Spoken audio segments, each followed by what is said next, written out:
Okay, so I'll just do a quick video of how the hold sequencer works, or my understanding of how the hold sequencer works. If you go and you pick a sound and you go into the sequences and then you just choose hold, it shows you the full range of the keyboard. With the blue knob, I'll go this way, with the blue knob, you can select the range in which this sequencer actually affects. So I'll just have it the full range and I'll do C major. So you can see the notes here as to what it's holding. Now you've got a couple of options with that. You can either press the red button and it will stop those notes being held. You could turn it off and then there's no hold whatsoever, which is kind of like pressing the red button, except it isn't just an instant reset. With the gray button here, I don't, sorry, that's a lie. I do know what that does. When you have a chord or a note set up and you move the gray, it will transpose the chord or note that you have. So that's pretty cool, pretty handy. There's no shift functionality for either of these, by the way. Then for this, I don't know, yellow, gold thing, you can choose whether it is a monophonic hold, and this would be useful for drones, I would assume. And so as you can see, as I'm pressing new keys, it's holding them, but it's not retaining the previous keys that have been held, which is the same as, well, sorry, which is the complete opposite of when you're in poly. So when you're in poly, every additional note gets held, which is nice. And then with the blue one, all this is changing the range as to where that affects. So at the moment, we can see I'm outside of the range. So even though I have hold on and it's poly, I'll move this down a little bit more so that you can see.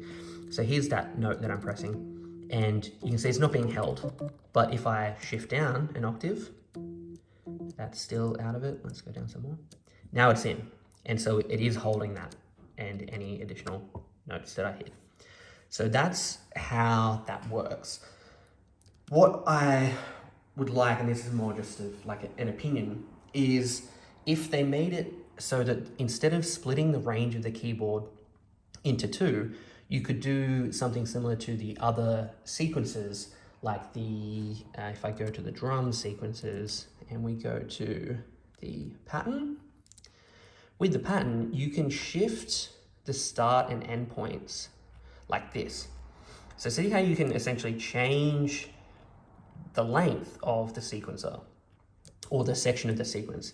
That would be really cool to do for the hold sequencer, because at the moment, if you want to hold a note that's up here, for example, like on D5, let's go, that's too high.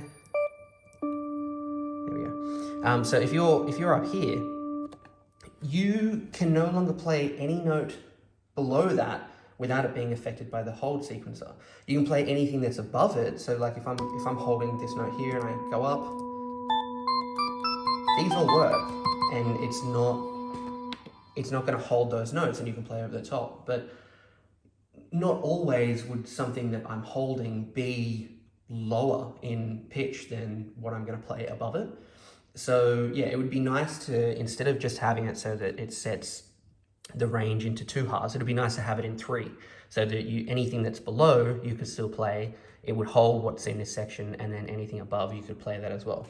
And then the other thing which I put in the previous like initial impressions video is it would be nice as well if it worked more like a sustain pedal with this hold button here. At the moment, if you just bring this down, if you play a chord and hold is turned on, I need to be even lower. So if I hold this down, I've like pressed those keys, hold's turned on. If I want to play another chord over the top and kind of switch it out, so use this as someone is essentially holding those keys, I get ready for a more complex chord and I want to play that. If I want to change, the only options that I have, because if I start playing additional notes, it holds them as well. So the only options that you have are to turn hold off by pressing the red button down and then playing a new note, which depending upon your timing might make the sustain of that, or the envelope of that note, the release, not sound as smooth as ideally you could like it to be. So you need to sort of get your timing perfect and go, like press hold to reset it and then press your new chord. But then that might leave a gap in between the notes that you're playing. It would be really nice if when you played a chord and then you went to play another chord, they overlapped for a little bit, but then when you clear with hold, what you have held down stays droning, which is just how a sustain pedal would work. Where at the moment, anything that you have held down, so right now I'm holding these down, if I clear, it clears what's being held. So that's just a quality of life thing that I think would be nice for them to add.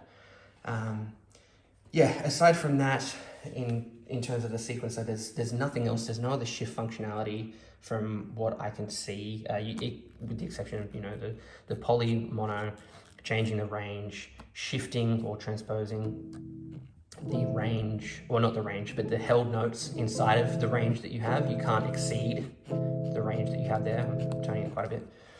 And yeah, the hold, either having it turned off, having it turned on, and pressing it to reset it. I mean, you could always just turn it off and on to reset it, but it's significantly easier to just press the button. So that's the hold sequencer. I hope I've covered everything about it. If you have any more questions about it, just let me know. Yeah, I mean, just to throw on to the end of this, someone was asking about the brightness of the screen. So this is with the brightness at 100%, and it moves in increments of 1, and it goes all the way down to 10.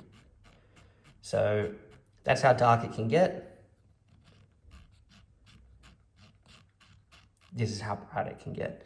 So I mean, I don't have like a measure of exactly how bright that it gets or anything like that, but that's how much of range you have in terms of the brightness. And you can't go below 10, and you can't go above 100, but you do have increments of 1 in between that.